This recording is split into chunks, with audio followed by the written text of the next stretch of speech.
त्यो राजेश पाल राईले गाएको गीत कति राम्रो है। त्यो निष्ठुरीलाई माया भन्दा उनी झन्डै लडेर गङ्गालाल गएनछन्। यो गीतको विषयमा वास्तवमा रचना रिमाल नानुले बोल्न चाहनु भएन। उहाँ मेरो भतिजी उमेरको हुनुहुन्छ। बिर्से तिमीलाई नसम्झे तिमीलाई टाइपको छ। मलाई गीत गाउन आउँदैन। यो सुफी गजल उहाँसँग ठाडै कुराकानी म गर्न सक्छु, तर पनि अमेरिका हुनाले यो सम्भव भएन। अहिले 7 समुद्र 100 समुद्र टाढा हुनुहुन्छ। आज कुराकानी गर्नको लागि हामीसँग बहुचर्चित व्यक्तित्व भन्नुपर्छ। टिकटक, युट्युबदेखि यत्रतत्र एकछत्र राज गरिरहनुभएका सामाजिक व्यक्तित्व, राजनीतिक व्यक्तित्व पुण्य गौतम सर हुनुहुन्छ। खास गरी यो गीत सङ्गीतको क्षेत्रमा अहिले एउटा चर्चा बहसको विषय बनेको छ। अग्रज कलाकारहरूलाई त्यति धेरै वास्ता नगरिएको अथवा उनीहरूलाई जस नदिइएको, उनीहरूको अवमूल्यन भएको कुराहरू आइरहँदा जसरी नबिर्से तिमीलाई नपाए तिमीलाई अत्यन्तै लोकप्रिय गीत जो गायिका अन्जु पन्तले गाउनुभएको थियो, त्यसको रिमेक्स भर्सनको रूपमा अहिले उदाउँदो गायिका भन्नुपर्छ रचना रिमालले गाउनु भएको छ। र यो गीत जसरी उहाँले गाउनु भएको छ, स्वरको त प्रशंसा भएको छ नै, तर जसरी यो गीतमा अन्जु पन्त लगायत अन्य जसरी सङ्गीतकारहरू हुनुहुन्छ उहाँहरूलाई चाहिँ क्रेडिट दिइएको छैन। यो गीत बनाउँदै गर्दा उहाँहरूलाई त्यति धेरै उहाँहरूलाई अवमूल्यन गरिएको भन्दै अहिले आलोचना भइरहँदा पुण्य गौतम सरले यसलाई कसरी हेर्नु भएको छ, यही विषयमा हामी विशेष गरी केन्द्रित भएर कुराकानी गर्छौँ। अब चाहिँ म पुण्य सरलाई स्वागत गर्न चाहन्छु। स्वागत छ पुण्य सरलाई। हजुर, धेरै धेरै धन्यवाद। नमस्कार। कस्तो छ तपाईँको अहिलेको दैनिकी? मेरो दैनिकी एकदम ठिकठाक छ। एकदम सन्चै छु र चिसोले पनि मलाई गलाउन सकेको छैन। म ठम आफ्नो लक्ष्यमा अगाडि बढिरहेको छु। मैले अघि पृष्ठभूमिमा पनि भने यो विषयमा तपाईँले केही कुराकानी पनि गरिसक्नु भएको छ अन्य मिडियाहरूमा, होइन? स्वयं रचना रिमालसँग पनि केही चर्काचर्की परेको कुरा, उहाँले तपाईँको रेस्पोन्स नगरेको कुराहरू पनि आइरहेछ। यो गीतलाई लिएर तपाईँको धारणा के छ अहिले पछिल्लो यो विकसित घटनाक्रमको रूपमा हेर्दा? होइन, अब रेस्पोन्स गर्ने भन्दा पनि अब उनको आफ्नो स्वभाव होला, एटिच्युड होला, कुनै कामको धपेडीमा थिइन् कि कतिपयले डिसरेस्पेक्ट पनि भने। मैले टेलिफोन गरेको थिएँ र सिधा कुराकानी गर्दा यो गीतको विषयमा वास्तवमा रचना रिमाल नानुले बोल्न चाहनु भएन। उहाँ मेरो भतिजी उमेरको हुनुहुन्छ। त्यसो त केटाकेटी आए, गुलेली चलाए, मट्याङ्ग्राको सत्यानाश भएको, अथवा ओठ निचर्दा दुध आउने, अथवा एक हिसाबले भन्नुपर्दाखेरि साँच्चै भन्ने हो भने बुद्धि बङ्गारा नपलाएको उमेर भनेर म भन्दिनँ उनलाई। रचना रिमाल हेर्दा यस्तो लाग्छ कि उनी बाहिरबाट जति सोझो देखिन्छन्, कागको फुल चोर्ने कोइली भन्दा पनि चलाक भनेर मैले भन्नु हुँदैन। झापाको पानी उनको शरीरमा छ, त्यस कारणले स्वाभाविक रूपमा उनी चलाक छिन् होला, यो भन्ठान्छु म। त्यसो भनिरहँदा रचनाको त के दोष? उनलाई त गाउन बोलाइयो, सर्टेन उनले चार्ज लिनु होला, त्यसमा के गलत? र गाउन लाउनेहरूको पो गलत हो भन्ने पनि छन् नि त। मैले रचनालाई दोषी भनेकै छैन।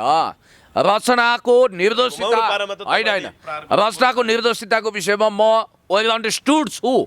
तर कुरा के मात्रै हो भने 60 को दशकमा आएर तहल्का मच्चाएको, करिब 1 दशकसम्म एक छत्र राज गरेको, लगभग गजल टाइपको, सुफी टाइपको र नेपाली मेलोडी सङ्गीतको एउटा अत्यन्तै उज्जवल नक्षत्र टाइपको यो गीत, जसमा महान गायिका अन्जु पन्त र गायक जगदीश समाल, मेरो गायक जगदीश समाल छायामा पर्नुभयो। यसको सङ्गीत दिनुभएको छ मेरो परम मित्र महेश खड्काजीले र यसको गीत रचना गर्नुभएको छ विपिन किरणले। नबिर्से तिमीलाई नसम्झे तिमीलाई टाइपको छ। मलाई गीत गाउन आउँदैन। यो सुफी गजल हो र यसले तहल्का मच्चाएको थियो। र महान गायिका अन्जु पन्त भनेको तारादेवी र अरुणा लामा पछिको स्थापित गायिका पनि हुनुहुन्छ। उहाँको स्वर अत्यन्तै प्राञ्जल छ, राम्रो छ, सुललित छ, सुमधुर छ। आज एउटै कुरो के हो भने एकछिनको लागि कुनै राम्रो स्वर भएको मान्छेले लौ सुन म भन्छु मेरो राम कहानी भन्ने गीतलाई आफ्नो नाउँमा रेकर्ड गरायो भने के होला? मानव सङ्गीतकारकै सहमति छ अरे।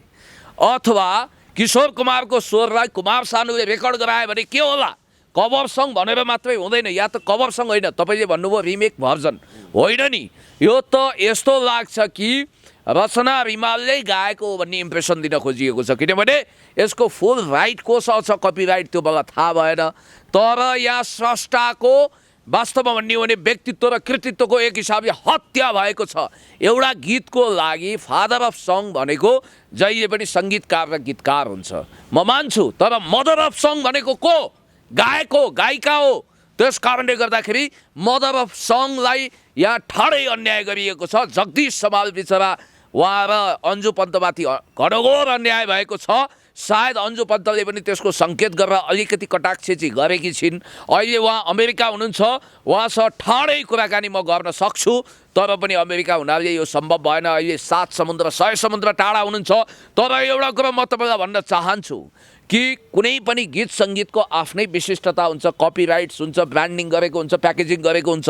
त्यस कारणले गर्दाखेरि निष्ठुरीलाई माया गरी आफैलाई एक्लो बनाए भन्ने गीत मुरलीधरले गाएको, असलीमा गायक उहाँ हुनुहुन्छ। तर मेरो अनन्य मित्र राजेश पालज्यूले गाउनु भएपछि यो गीत झन् चर्चामा आयो। यो गीतको बारेमा जस्तो राजेश पाल राईले समेत टिका टिप्पणी गर्नुभएको छ, गायिका रचना रिमालको स्वरको प्रशंसा गर्नुभएको छ। तर यो गीत चाहिँ अलिकति अग्रज कलाकारहरूको उहाँहरूलाई क्रेडिट दिने काम भएन भनेर भन्नुभएको छ। तपाईँको आपत्ति चाहिँ केमा हो? होइन, राजेश पाल राईको सवालमा पनि अलिकति यो क्षेत्रमा लागेका अग्रजहरूले पनि अलिकति आलोचना गर्नुभएको छ कि यो गीत। जनकजी, राजेन्द्र थापाजीको पनि हेरेँ मैले, सुरेश अधिकारीको पनि हेरेँ। अब राजेश पाल राईज्यूले पनि कभर सङ गाउँछु भनेर लानुभएको, तर अब पछि चाहिँ आफ्नै बनाएर गाउनु हो भन्ने गुनासो मुरलीधरले गर्नुभयो। कुनै दिन यस्तो नहोस् जसरी मुरलीधरलाई गएर त्यो राजेश पाल राईले गाएको गीत कति राम्रो है, त्यो निष्ठुरीलाई माया भन्दा उनी झन्डै लडेर गङ्गालाल गएनछन्, हटफेल भएर। कुनै दिन मैले फेरि पनि रिपिटेडली भन्न चाहन्छु, अन्जु पन्त स्टेजमा जाँदा रचना रिमालको त्यो नबिर्से तिमीलाई भन्ने गीत गाइदिन्न भन्नुभयो भने कस्तो होला स्थिति? अहिले 70 को दशकपछि होस सम्हालेका नयाँ पुस्ताका मान्छेले त त्यसलाई रचना रिमालको भन्ने इम्प्रेसन पर्ने हो।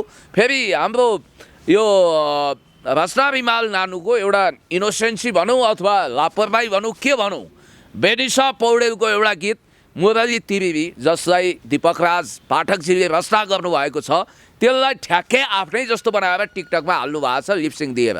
त्यहाँ क्रेडिट एक्नोलेज दिएको छैन रचना रिमाल, के अरे रचना रिमालले। बेनिसा जसले पनि म्युजिक काटेर हाल्छ, त्यो जसले सुरुमा म्युजिक काट्यो त्यही हुन्छ। मैले लिपसिङ गर्नु र उहाँहरूले गर्नु फरक छ। Credit goes to Benisa Paudel भन्न के आपत्ति थियो, अथवा बेनिसालाई मेन्सन गर्न सकिन्थ्यो मेन्सन। अब म तपाईँलाई एउटा कुरा भन्न चाहन्छु, यो बौद्धिक अधिकार पनि छ, बौद्धिक सम्पत्तिको कुरा छ। म्युजिक नेपालको कुनै पनि म्युजिक यदि यहाँ हामीले इन्टरभ्यू गरिरहेको बेला ऊ पर कसैले मोबाइलमा रिङटोन त्यही राखेको छ भने पनि यहाँ कपिराइट्स स्ट्राइक हान्छ भने यति संवेदनशील कुरा छ। त्यस कारणले गर्दाखेरि म भन्छु, असल सङ्गीत, असल गीतको आफ्नै महत्त्व हुन्छ। तपाईँलाई भनौँ, जोन ल्याननको गीत बब मार्लेको बुफेलो सोल्जर्सलाई कसैले कुनै गायकले आफ्नो बनाएर गायो भने त्यो सही हुन्छ? तपाईँ माइकल ज्याक्सन यही नबिर्से तिमीलाई नपाए तिमीलाईमै अलिकति यही गीतमा केन्द्रित रहेर कुराकानी गरौँ। जस्तो अहिले चर्चा चाहिँ रचना रिमालकै भएको छ, उनले गाएको भएर होइन। तपाईँले चाहिँ यसमा आपत्ति चाहिँ केमा हो? यसरी पनि चर्चा गरिरहेछन् कि मान्छेहरूले, जस्तो एउटा निर्दोष अथवा जे भए पनि स्वविवेक त प्रयोग गर्नुपर्थ्यो नि रचनाले। यसरी अरूको गीतमा स्रष्टालाई सम्मान नगरिकन यसरी भन्दा उनले नकार्न पनि सक्थ्यो होला, उनले किन सहजै गाइहाले? यसरी पनि आलोचना गर्छ नि। स्वविवेक प्रयोग गर्न सक्ने होइन, एकदम स्वविवेक प्रयोग गर्न सकिन्छ। तपाईँलाई एउटा कुरो तपाईँको चाहिँ आपत्ति केमा हो भन्नु त यो गीतमा?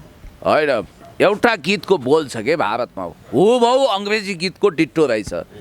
जु जु जुबी जुबी जुब्बी हे जुबी जुबी जुब्बी जुबी जुबी जुब्बी हे हे मस्ती में झुमंगे जुजु जुबी जुबी जुब्बी, यो ठ्याक्कै अङ्ग्रेजी गीतको हिन्दीकरण गरिएको रहेछ। असली गायकले क्लेम गर्नाले यो गीतको कत्रो रोयल्टी तिर्नु पर्यो तपाईँलाई थाहा छ, कति दाबी गरेको थियो भन्ने। अब यहाँनिर एउटै कुरो हो, मेरो आपत्ति सापत्ति केही पनि होइन, उहाँहरूको समझदारी के होला।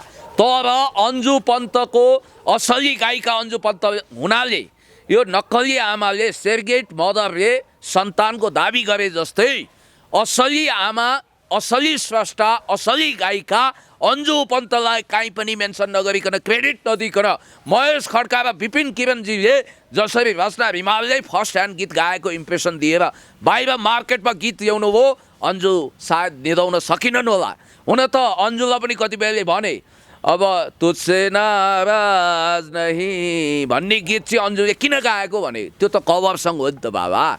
कभर सङ असली गायकलाई क्रेडिट दिएरै गाएको छ उहाँले, तर यहाँनिर रचना रिमालकै फर्स्ट ह्यान्ड गीत हो भनेर यसरी इम्प्रेसन दिन खोजिएको छ। खबरदार, कुनै पनि गायक गायिकाप्रति यसरी अन्याय गर्नु हुँदैन। अरूको गीत हुबहु गाएर आफ्नै जस्तो बनाउनु हुँदैन। त्यसो भयो भने त एउटा कुरा म तपाईँलाई भन्छु, यसमा दोषी मुख्य दोषी चाहिँ को त? रचना रिमाल कि अरू यो गीत बनाउने रचनालाई गीत गाउन लाउनेहरू? एउटा कुरो के छ भने रचनालाई म दोष दिन्न। रचनालाई यदि तपाईँले मलाई अहिले फोन गर्नुहोस् भन्नुभयो भने म फोन गर्दिनँ, किनभने म त्यति होइन। अब त्यस्तो इगो लिएर विश्वप्रतिज्ञा गरेर केटाकेटीहरू छ त्यसरी पङ्गा लिएर पनि हुँदैन। उनले जुन ढङ्गले मलाई रेस्पोन्स गर्नुपर्थ्यो, एउटा नेसनल फिगर भइसकेको पुण्य गौतमसँग कसरी बोल्ने कसरी सम्मानका साथ पेस हुने भन्ने कुरो उनलाई अलिकति थाहा छैन। उनको उत्तरोत्तर प्रगतिको कामना गर्छु।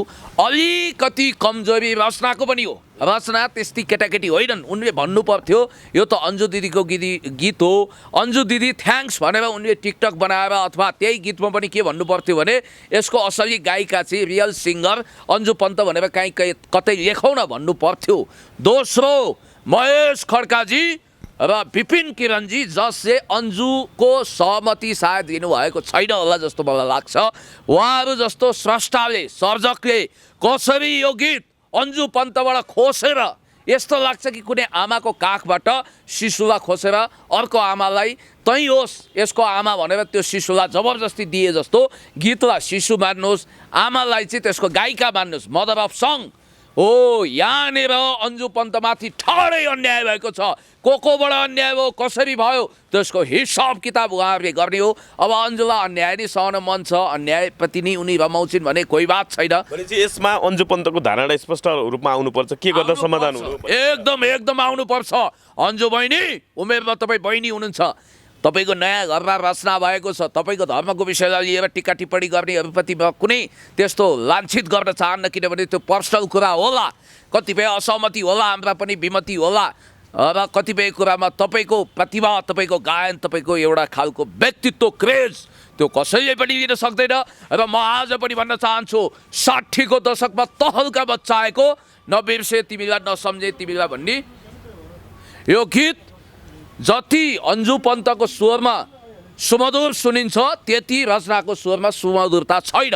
यो चाहिँ पक्का हो। अब अन्त्यमा आइसकेका छौँ पुण्य सर। जस्तो योभन्दा अगाडि पनि गायक प्रकाश सपुतको गीत गलबन्दी च्यातेर भन्ने कुरा एकदमै विवादमा आएर होइन, त्यसपछि क्रेडिट दिने कुरा भयो। यसको ओरिजिनल त्यो लय भनौँ न, त्यो लय ल्याउने व्यक्तित्वलाई गायकलाई भनौँ होइन।